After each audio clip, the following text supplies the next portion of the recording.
Have you ever had to play peacekeeper in your household? Are you ready for a shocking truth? I learned my true worth the night my own engagement party turned into my sister's proposal stunt, and my parents told me to smile through it. Can you guess what happened next? Because I still replay every second of that night in my head, not because I enjoy the memory, but because it showed me just how far my family was willing to go to keep Haley in the spotlight, even if it meant erasing me from my own story. The engagement party wasn't meant to be grand. Ethan and I just wanted something small, something that would gather the people who mattered and let us celebrate the fact that after years of building our relationship, we were finally ready to make it official. I handled all the deposits myself, booked the space, ordered the catering, and arranged the timeline with the venue. All I asked from my family was that they keep it simple, show up, and support us. But asking Haley to stay in the background for even one night was apparently asking for the impossible. She had always loved a big reveal, a dramatic entrance, something that made people clap louder for her than for anyone else, and deep down I knew it was a gamble to trust she wouldn't pull something. The evening began just as planned, with people arriving, glasses clinking, and friends hugging us. Ethan and I had rehearsed a short thank you speech, nothing formal, just a moment where we could tell everyone how grateful we were for their love and support. I remember catching Haley's eye across the room. She looked like she was vibrating with energy, whispering into her boyfriend Kyle's ear and motioning toward the stage where the microphone stood. I felt a knot tighten in my stomach, but I told myself not to overthink it. She had promised me, when I asked her earlier in the week, that she would not do anything that would take away from the night. That promise lasted exactly half an hour. Right after Ethan and I were introduced as the engaged couple, Haley raised her glass and shouted, "I have a surprise too." At first, I thought it was just another one of her over-the-top toasts. But then Kyle walked up, the music shifted, and suddenly he was on one knee in the middle of my engagement party, asking her to marry him. The room erupted with cheers. Guests clapped out of instinct, not even realizing what had just happened, and my parents were right in the front with their phones out, capturing every second like this was the main event. My father shouted, "2 for 1, and laughed like this was the cleverest thing ever. I looked at Ethan, and he looked back at me with that quiet, pleading expression he always wore when he just wanted things to pass without a fight. He squeezed my hand and whispered, "Let it go, just for tonight." But how do you let go of your name being erased in real time? The photographer, who I had personally hired, immediately pivoted and started snapping shots of Haley crying into Kyle's arms. I wasn't in a single frame after that. I tried to approach my mother, quietly, asking her to stop this from taking over, but she brushed me off and said, "Don't make this negative." Negative? My event was being stolen in front of 100 people, and apparently I was supposed to smile and clap like it didn't sting. By the time I got back to my seat, Haley had already grabbed the microphone and was thanking everyone for being part of their special moment. The slideshow that was meant to play a few pictures of Ethan and me had been switched out for Haley's "We Said Yes" montage that she had clearly prepared in advance. That wasn't spontaneous. That was a plan. I felt my cheeks burning, but instead of breaking down or causing a scene that my parents would have used as proof that I was difficult, I pulled out my phone and hit record. I captured every cheer, every photo, every second of Haley taking my night and my parents applauding her for it. Not to share, not to expose, at least not then. I just needed proof, because I knew that by morning, the story would already be rewritten to make me look like I was overreacting. When the party ended, Ethan drove us home in silence. He kept his eyes on the road, gripping the steering wheel, and I could feel him trying to hold back his frustration, not at my family, but at me for letting it get to me. That's what hurt the most. It wasn't just that my family chose Haley, it was that the man I loved wanted me to swallow it too. I went to bed replaying every cheer, every laugh, every double engagement, joke, and I knew I couldn't just let it slide. So the next morning, before the story got too far out of my hands, I sent one message in the family chat. Calm, direct, not angry, not emotional. I wrote, "Congrats to Haley. Please send me the vendor balances from last night so I can settle my own event costs. And please do not post photos of me without my approval." That might sound small, but it was the first boundary I had ever set with them in writing. For the first time, I drew a line that wasn't negotiable. I thought maybe, just maybe, they would take that seriously. But then my phone buzzed with a tag notification, and there it was. My mother had already posted the family album online, with the caption, "Our girls got engaged." My name was gone. My fiancé's name was gone. My entire night was rewritten into my sister's fairy tale, and I had been recast as a supporting character in my own life. And that was only the beginning. I woke up to the tag before I even opened my eyes properly, and the moment I saw my mother's caption saying, "Our girls got engaged," without a single mention of Ethan's name or mine, I felt that familiar heat crawl up my neck. Not because I was surprised that she had already rewritten the story overnight, but because I had predicted this exact move and still hoped I was wrong, which is a ridiculous habit I have been trying to break since college. So I took a breath, sat up, and decided that this time I would not be the one smoothing it over for everyone else's comfort. I typed a message to my mother that was longer than I intended and still much kinder than the situation deserved, telling her that the caption needed to be corrected to reflect that it was my engagement party and that Ethan and I were the reason everyone was there, and that she should remove the double engagement line because it was not accurate and it flattened what happened into something cute, which it was not, and she replied almost immediately with a sentence that managed to be both dismissive and scolding, saying, "Do not be petty. This is good for the family," as if accuracy were pettiness, and as if the family were a brand we all served rather than a group of people who were supposed to show up for each other. Since I knew messages would spiral into tone debates that never go anywhere, I shifted to facts, pulling up my contracts with the venue and the photographer, reminding myself that I had been the one to pay the deposits, to set the timeline, and to sign the deliverable schedule, which included a defined focus on the hosts, and then I called the photographer directly, because I wanted to avoid any miscommunication, and asked whether she had been told during the event to prioritize Haley's proposal sequence over the program we agreed to, and she apologized in that professional, careful way vendors do when they are caught between a client and a client's mother, confirming that my mother had instructed her to pivot fully to Haley and Kyle for the surprise, which meant that a big portion of the shots I paid for did not exist, not because of a production error, but because my event had been commandeered on purpose. I thanked the photographer for her honesty, asked her to send over the raw timeline and the shot list she actually executed, and then I drafted a calm email requesting a partial refund consistent with the contract's missed deliverables clause, which felt at once empowering and exhausting, because there is nothing fun about turning your engagement party into a billing dispute, yet there is something clarifying about using the same language everyone understands: money, contracts, obligations, when the emotional language just gets turned against you as drama.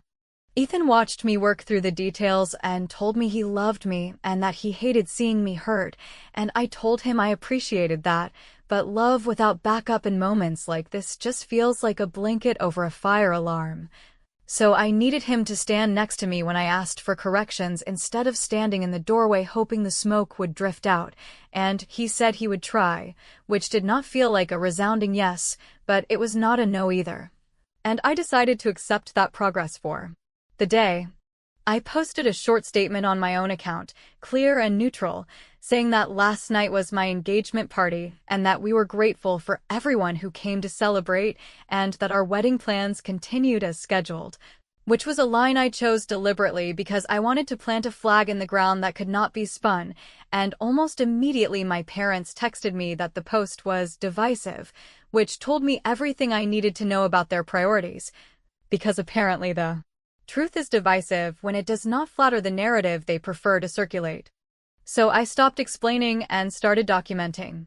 I saved screenshots of my mother's album, the comments congratulating Haley under my photos, the 2-for-1 jokes that kept popping up, and I built a small folder with the contracts, the invoices, and the timeline notes, because whenever I have tried to talk about hurt in this family, it has turned into an analysis of my tone. So this time I was going to let the paperwork speak, and then I sent my parents a very simple email attaching a 1 Page invoice for half of the venue fee for the portion of the night that had been redirected to Haley's staged proposal, citing the usage clause they had all seen when I booked the place and the service hours that had been consumed by someone else's program. And I closed with a single line asking them to refrain from posting any photos of me without my approval, as is standard when you are trying to prevent a branding disaster, except the brand was my life. Within an hour my father called, sounding like a man forced to pick a side in a fight he would prefer to pretend is a misunderstanding, telling me I was blowing things out of proportion and that if I kept treating family like a collection agency, then I should not expect him to walk me down the aisle, which would have gutted me a year ago. But in that moment landed like a threat I had already emotionally priced in, because if being walked meant I had to be silent while they rewrote my story again, then maybe I could walk just fine by myself, and I told him calmly that I was not collecting on feelings, I was collecting on services, and that his place at my wedding would be decided by whether he could respect that distinction. Haley, of course, could not resist inserting herself, sending a laughing message saying that I got the wedding and she got the story, which in her mind made it even, and I typed and deleted 3 different responses before settling on none. Because there is no winning with someone who believes attention is the highest currency, and instead I forwarded my parents the photographer's revised invoice showing the partial refund initiated due to contract variance, which made my argument real in a way words never could, and I told Ethan that this was the first time I felt like I had chosen myself without screaming, which felt unfamiliar and sturdy at the same time. By late afternoon I had accepted that my parents were not going to correct the caption, were not going to apologize, and were not going to understand why this mattered beyond optics, and I was trying to decide whether to call my Uncle Russell for advice. Because he had a way of cutting through noise without humiliating anyone, when my phone buzzed with a voicemail from a law office referencing him by name and asking me to return their call about a private matter the following week, and I did not know what it meant yet, but the steadiness in the attorney's voice and the timing of that message settled over me like a pause in a crowded room, the kind of pause that tells you the next thing is going to change the conversation whether anyone is ready or not. When the voicemail from the attorney first landed on my phone, I assumed it was something minor, maybe paperwork about a property tax adjustment or some legal mail that needed forwarding, because my Uncle Russell, despite being sharp and methodical, had always kept his affairs quiet, and I never imagined I would be directly involved in anything beyond sending a condolence card after his passing. But as soon as I returned the call, the measured tone of the lawyer, the request to come in person, and the fact that he mentioned instructions from your uncle, made it clear that this was not a simple administrative matter. I scheduled the meeting with Ethan by my side, telling him I did not want to go into this blind, and although he agreed without hesitation, I could see in his eyes that he was just as curious as I was about why I, of all people, had been singled out. The day of the reading felt strange, like a family holiday without the warmth, because my parents and Haley showed up dressed as if they were walking into a photo opportunity rather than a legal appointment. My mother whispered to Haley about how Russell's estate could finally help her with her dream house, and my father joked about how maybe now Haley and Kyle could have the kind of wedding that would make people talk for years. Nobody even looked at me when those comments landed, which told me they had already written me out of whatever fantasy they were spinning about inheritance. But the moment the attorney unfolded the will and started reading, the entire room shifted. Every line named me.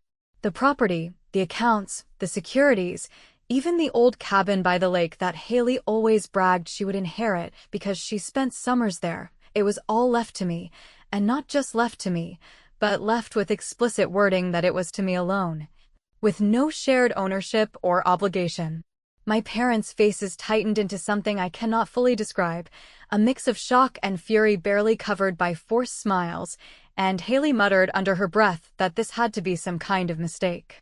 The attorney paused only once to hand me a sealed envelope with my name written in Russell's careful handwriting, and said that my uncle had wanted me to have this letter privately, to understand why he made the choices he did. When I opened the envelope later that night, I found a short note written in his blunt but compassionate tone. He said, "I watched the night they made you small, and I could not step in without turning it into another scene you would be blamed for. This is not payment. This is permission. Build the life they refuse to protect for you. I read that line over and over until the words burned into my memory, because for the first time I felt that someone in the family had not only seen what happened, but refused to pretend it was trivial. Within hours of the will being read, my phone lit up with a flood of calls and texts from my parents and Haley, all suddenly interested in rebuilding our bond and starting fresh, as if Russell's death had inspired them to seek reconciliation. Though anyone with half a brain could see it was not grief motivating them but access. Haley sent a long message about how wonderful it would be to heal the family narrative by hosting a redo of my engagement party, but this time framed correctly, where both sisters are honored equally and the parents could proudly present two brides, instead of the fiasco of the last time. I stared at that text for so long I could feel the heat of the phone in my hand, because it was so perfectly in character. Not an apology, not accountability. Just a new spin that would let them save face and ride my inheritance like it was a family resource rather than a personal one. Ethan asked me what I wanted to do, and for a moment I considered ignoring them entirely, cutting the ties cleanly and moving forward with what Russell had given me. But then I thought about how many years I had swallowed their erasure and how silence, as Russell wrote, had kept the peace but also kept the lie. I decided I would engage, but on my terms, with rules written down and signatures attached, because if they wanted a redo, they would have to finally respect boundaries they had never once acknowledged. So I met with the attorney again, explained the situation, and asked what legal or contractual options I had if I agreed to participate in something that could once again be twisted. He told me plainly that while I could not control speech, I could absolutely set conditions for any event I funded or hosted, and those conditions could be signed as agreements just like any other contract. I walked out of that meeting with a kind of calm I had not felt since before the original party, because now I had something more powerful than hurt feelings or family guilt. I had leverage, and I knew exactly how I would use it. I responded to Haley's message with a short, deliberate reply. I will agree to a redo under one condition. The microphone order and the program are mine to set, and any deviation ends the event immediately. No exceptions. Within a day, my parents and Haley agreed, signing the paperwork the attorney drafted, probably believing that my need for acknowledgement would outweigh any ability to enforce it. They underestimated me again, the same way they did when they thought I would smile through a stolen engagement party and quietly fade into the background. 2 nights later, while scrolling, I came across a draft caption my mother had been preparing for her social account, and although she had not posted it yet, it made my stomach clench all over again. It read, "Proud parents of 2 brides, finally getting the celebration they both deserve." Even after signing a contract, even after watching me receive everything from Russell, she was still preparing to spin the truth into something that erased me yet again, and in that moment I realized the battle wasn't just about one night or one caption. It was about finally making them face that I was no longer going to let them write me out of my own life. The day of the so-called redo approached with a weight that was not quite dread and not quite anticipation, but a strange mix of both, because I knew it was not really about celebration but about control, and I had no intention of letting them repeat what had been done to me before. The contracts had been signed, the microphone order had been set, and every logistical detail had been written down with the precision of a corporate event. Not because I wanted rigidity, but because I knew my family well enough to understand that if there was any crack in the rules, they would slide right through it and twist the outcome into another performance where I became a footnote. This time I was ready, and I had decided that instead of screaming for acknowledgement, I would create a situation where acknowledgement was the only option left, no matter how uncomfortable it made them. When the guests arrived, I could feel the curiosity in the room, because word had circulated that there had been drama at the original party, and now people were waiting to see whether this event would erase the memory or double down on it. I stood in front of them, calm but firm, and I did something I had never done in front of family before. I told the truth plainly, without softening, without apologizing for how it might sound. I said, the last time we gathered for my engagement, my night was taken from me. My name was removed, my fiancé was ignored, and my family encouraged it. Tonight is not about redoing the past, but about correcting the record. I did not raise my voice, and I did not break down. I simply put the facts on the table, and the silence that followed told me that people understood far more than my parents had ever wanted to admit. Ethan spoke next, delivering the short toast we had written together, steady and measured, reminding everyone that our relationship had been built on years of commitment and patience, not on a surprise staged for cameras.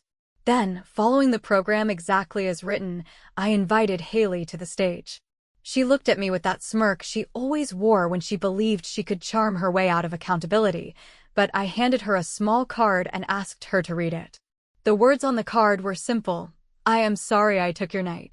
It will not happen again." For a second, she tried to laugh it off, making a joke about how siblings always fight for attention, but the eyes of the room stayed on her, waiting, and she realized she had no exit. So she read the words, quickly, almost spitting them out, but she read them, and in that moment, no matter how insincere her tone, the truth was finally spoken aloud in a way that could not be edited out. After Haley, I handed the next card to my parents.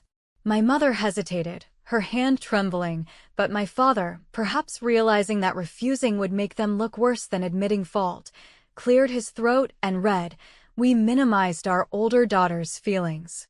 We were wrong." The sentence hung in the air heavier than I expected, because I had lived so long with the belief that those words would never pass their lips. The applause that followed was hesitant, but it was real, and for once, the performance was not theirs, it was mine, and I had orchestrated every piece of it. To make the correction visible, I then displayed 2 photographs side by side on the screen, one of my mother's original post with the caption about 2 brides, and one blank slide where the corrected version should have been but never was.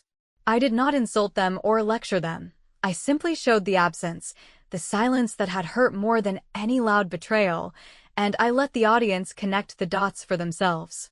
By the time I closed the program, announcing that the official portion was done and that those who wished to stay for dinner could do so, I felt something shift in the room. Half the guests left, clearly unsettled, but the half who remained looked at me differently, like they finally understood that my story had been real all along. After the event, I pulled my parents aside privately. I did not yell and I did not beg. Instead, I handed them a notarized addendum I had already prepared. It stated clearly that if they ever reposted or reframed the original engagement party as a double engagement, they would forfeit any discretionary gifts or assistance I had considered offering them from the inheritance. It was not framed as punishment, but as a condition, a way of aligning incentives so that the truth would be easier to live with than another lie. They looked at me with shock, maybe even anger, but they signed, because they understood now that I was not bluffing. For a brief moment, I thought perhaps I had finally closed the loop, that I had forced them into accountability in a way that would hold, but the illusion shattered quickly. Later that night, as the adrenaline wore off and I sat at home scrolling through my phone, I saw a new notification that made my stomach tighten again. Haley's fiancé, Kyle, had posted a short reel mocking the redo, with a caption hinting that the whole thing had been staged, joking about rich bride energy and suggesting that I was desperate to control the narrative. It was petty, it was mean, and it was exactly the kind of sabotage I should have predicted, because when someone thrives on chaos, they cannot stand being forced into order. I stared at the screen, my hands trembling not with fear but with a deep, burning frustration, because I knew that as long as they had access to my life, they would keep finding ways to twist it into something that served them. No matter how many contracts I wrote or cards I forced them to read. And in that moment, I understood that the next move could not just be about one event or one caption. It had to be final, undeniable, and untouchable, something that closed the door completely and left no space for them to crawl back in. By the time Kyle's reel began bouncing around the same circles that had already consumed every messy detail of my family's greatest hits, I had stopped feeling the kind of panic that makes you want to grab the phone and argue with a stranger for hours. Because I finally understood that the only way to win against people who perform for an audience is to refuse them the stage and to move the conversation into a room where truth is the only ticket in. So instead of posting or defending or pleading, I sent a brief message inviting Haley and Kyle to meet me for coffee at a quiet place near the attorney's office, and I added that if they preferred not to meet, I would proceed without their input, which I knew would trigger that familiar need to keep control. They showed up wearing expressions that said they were there to negotiate but not to concede, and while Kyle started with the usual line about how the real was just humor and that anyone who felt targeted needed to lighten up, I pulled a folder from my bag and slid a single page across the table, a page that listed, in calm chronological order, the favors and expenses and rescues that had accumulated over the years like a tally I never meant to keep, which included the rent I covered when Haley's roommate moved out suddenly, the deposit I floated for her last-minute retreat that she insisted would change her life, the credit I extended for those event deposits that supposedly would be reimbursed, and the dozens of rides and setups and last-minute errands I had done to keep her show on the road while she called me controlling for asking for a plan, and I told them plainly that the page was not a bill and it was not a weapon, but a mirror that would stay on the table while we decided what the next version of this family would look like. I said that there were two paths and that I would honor either one without drama and without posturing, and I laid them out clearly, explaining that in the first path we reset with boundaries that are visible and enforceable, meaning no hijacked milestones, no public rewrites, no posts that turn my life into a punchline, and that we would mark this by a single public sentence from Haley under her own name acknowledging that she took my night and that it would not happen again, while Kyle removed the real and refrained from using my name or my events as content in the future, and that in the second path we part ways peacefully, which means no access to properties I now own, no invitations to events where my name is on the program, and no more attempts to leverage my inheritance for optics, and that I would not chase them or punish them publicly, but I would also not participate in any story where I get erased for the sake of clicks or comfort. Haley rolled her eyes and said I was performing power, which made Kyle smirk like he had just won something, and I told them that power is when you can make people small and still be applauded, while consequences are what happen when the person you shrank decides to grow without your permission, and that I was not acting big to hurt them, I was acting exact to protect myself, and that if they wanted to call that performance, they could do it behind the blocked walls they were about to run into. Haley chose the second path, which did not surprise me, and Kyle added a comment about how I would be lonely at the top, which I chose to ignore because I had learned that cheap lines lose oxygen when you do not feed them, so I folded the page back into the folder, thanked them for coming, and walked out without raising my voice, without crying, and without looking back. My parents called that evening and asked me to reconsider, not because they had changed their minds about what happened, but because they were calculating what full distance from me would mean now that the will had rearranged the family map. And I told them with as much patience as I could muster that I had reconsidered this dynamic for more years than I could count, that I had softened my voice and watered down my requests and trimmed my needs until I had almost disappeared, and that the only thing I was changing now was the decision to stop paying admission to a theater that only ever gave me a seat in the back, and that they were welcome to be at my wedding if they could follow the agreed program, which meant no surprises, no captions that turn singular into plural, and no speeches that mention our girls, like my name is a detail, and if that felt like control to them. I was comfortable with that feeling because chaos dressed as love had become a form of control I would no longer tolerate. We got married a few weeks later in a ceremony that felt quiet in a way that was not small but grounded, with Ethan standing next to me like a man who had finally found his own voice and used it when the officiant asked whether anyone objected. Because he said afterward that he realized silence is not kindness when the person you love is being carved down, and our vows felt like a promise to build a life where we did not have to ask for permission to be centered in our own story, and once we signed the license and hugged the handful of people who had actually shown up for us, I went home and opened Uncle Russell's letter again, and I noticed a single line I had somehow skimmed before, where he wrote, "Use what I leave you to build what they cannot take," which landed with the clarity of a bell because it named the difference between winning a moment and changing a pattern. The next morning, I met with the attorney and set up a scholarship fund in Russell's name for couples whose milestones had been hijacked by family sabotage, not because I needed to be seen as generous, but because I needed to turn the worst night of my life into something another person could point to when they needed help prying their story back from other people's hands. And the first grant went out quietly with a short note that said, "You are not crazy, and you are not petty, and you are allowed to take up space."